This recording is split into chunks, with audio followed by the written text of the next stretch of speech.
Welcome to the Hope Natural Health Podcast. I'm Dr. Erin Ellis, your host. On this show, we discuss all things health, hormones, and happiness with a little side of this thing called life.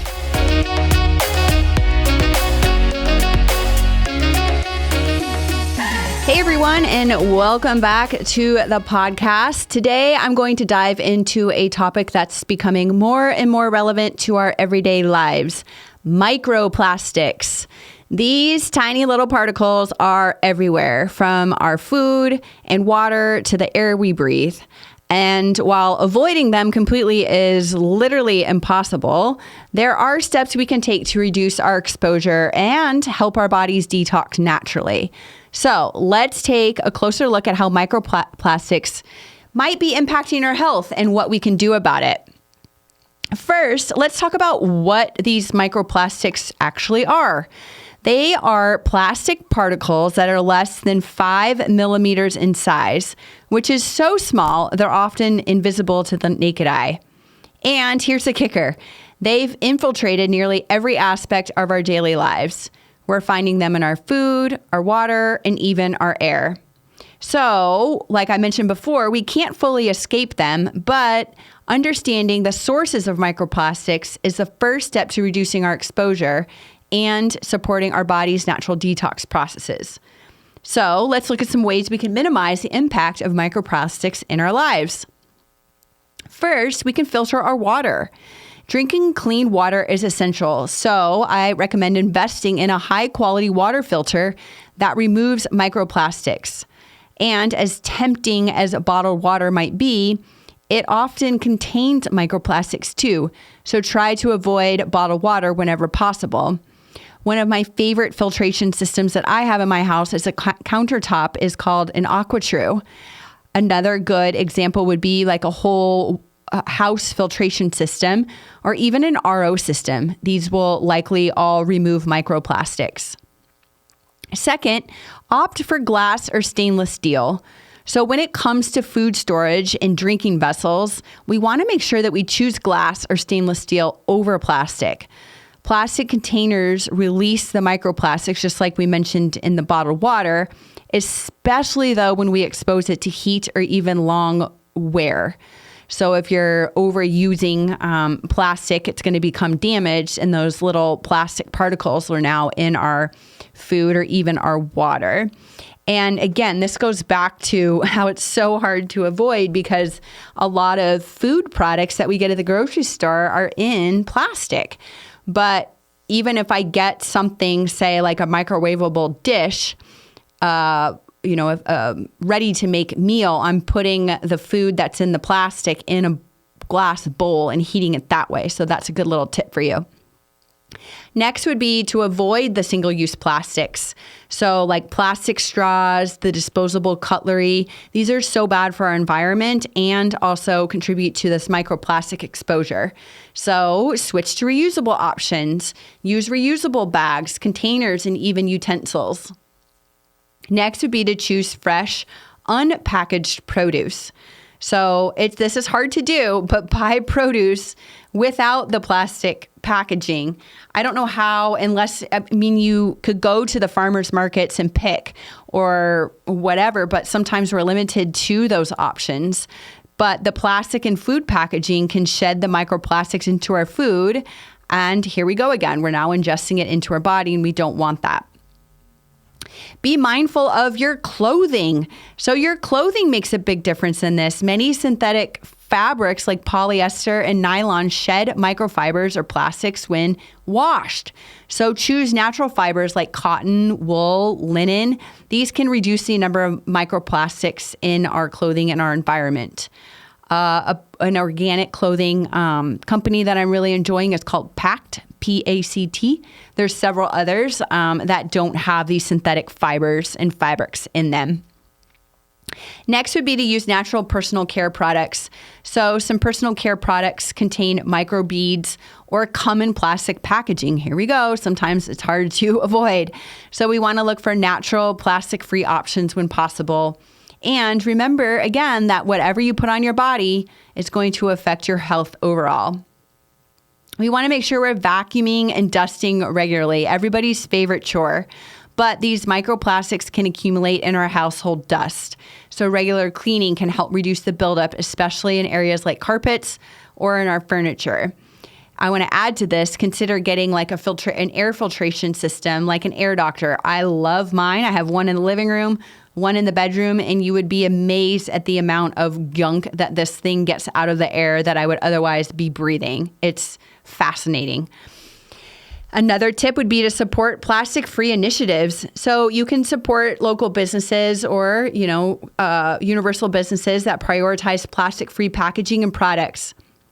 This not only will help your personal reduction of exposure, but it also supports the movement toward a cleaner product. So the more that we can get behind these companies, the better. Try switching to loose leaf tea because many tea bags also contain plastic, which leach microplastics into your tea. So get some loose leaf tea if you're a tea drinker and enjoy drinking tea. And last would be to be seafood savvy.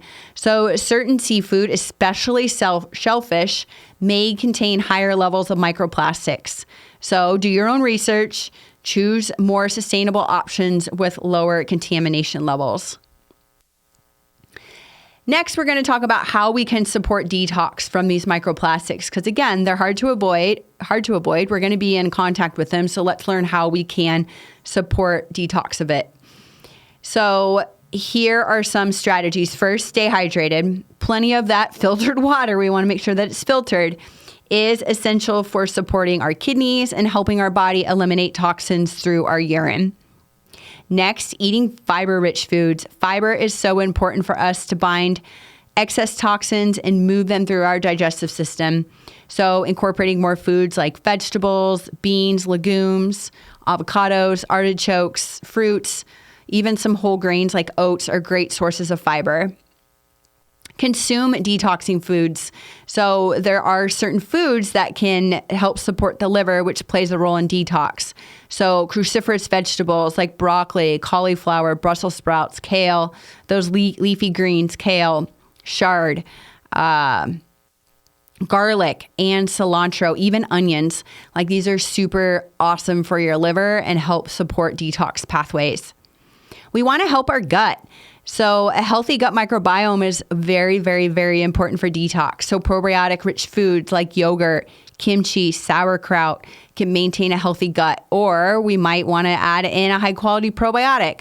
But I really enjoy doing stool testing for this to see actually what your microbiome needs, because there's so many different probiotics out there that you might need something different than what I need. Sweating, regular exercise, and using a sauna. You all know, if you follow me on Instagram, how much I love my sauna. I loved it so much at a studio that I got my own. But this can help our body release toxins through sweat, which is one of the best ways we can detox. You can even try activated charcoal. I don't recommend doing this all the time. Consult with your healthcare provider because it can interact with medications, but it is a natural binder that can help us absorb toxins in our gut. Chlorella is is a powerful algae that can help us bind and eliminate toxins, including microplastics. And it's not talked about enough. I think it's really, really important to our detox system. But again, choosing a clean, effective chlorella is also important to consider. Dry brushing. So if you've heard of dry brushing, this is really helpful for our lymphatic system. And our lymphatic system is the only system in our body that doesn't move. We have to help it move. So activating the lymph system will support detoxification. Dry brushing, even for the lymphatic system, is like a rebounder or one of those vibration plates will activate the lymphatic system. And you can even do your own manual lymphatic drainage. We want to make sure that we're getting enough sleep. Sleep is when we clear out the junk. So if you're not sleeping enough, we're not supporting our body's natural detox processes and healing. Oil pulling is another practice popular in the Ayurvedic community of swishing oil around your mouth, which can draw out toxins and promote oral health. Back to the mouth, like making sure that you get your regular dental cleanings, because the bacteria in the mouth can then you swallow it and now it's in your tummy causing some issues there. You can also consider intermittent fasting. So if this is done correctly and safely, like intermittent fasting can help your body enter a state of repair and detox.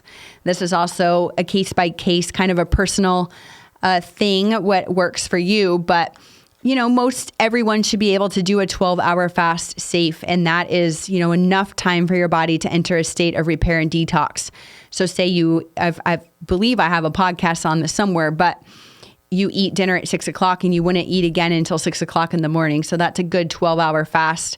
Even 14 is relatively safe for most people, but anything longer than that might be a little bit tricky and hard for some people, especially, women who are menstruating. We want to be mindful of that and our hormones. So make sure you consult your doctor for that as well.